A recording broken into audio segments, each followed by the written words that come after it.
Oh, hello. Taga saan ka? Taga roon ako sa kabilang baryo. Ikaw, taga saan ka? Taga dito ako. Anong pakay mo dito? Namamasyal lang. Baka naman may hinahanap ka. Baka nga.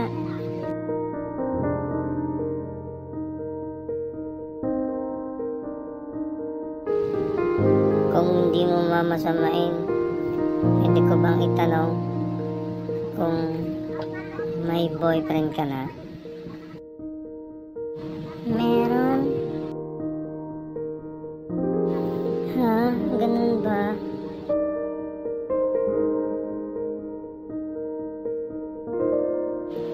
Pero hindi na siya nagpapakita sa akin.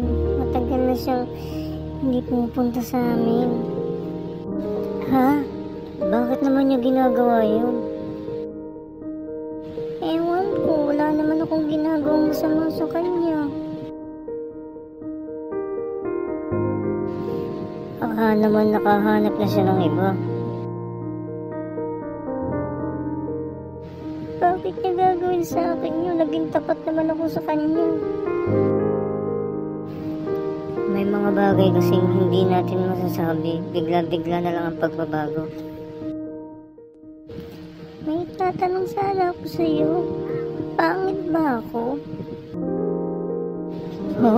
Hindi ha? Sino nagsasabi sa iyo niyan?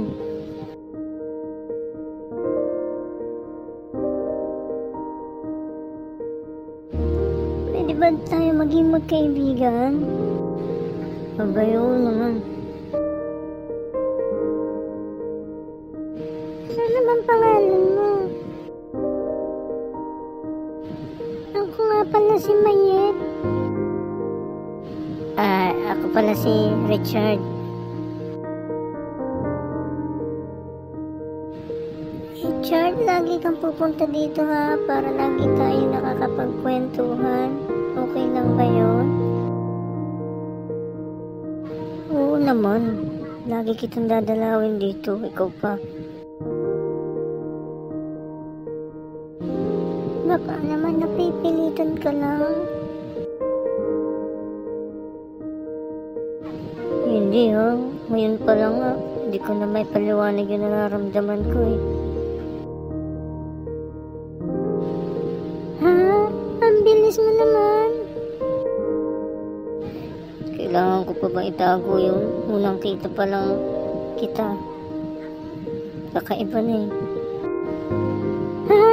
Ibig mong sabihin? Oo, unang kita ko pa lang sa'yo. Nalabat first sight na ako. Hindi na rin siguro ako magpapakipot pa. Unang kita ko rin sa'yo, ganun din naramdaman ko. Ibig mong sabihin? Oo, pares lang tayo. Ibig sabihin, tayo na. Oo. I love you. I love you too.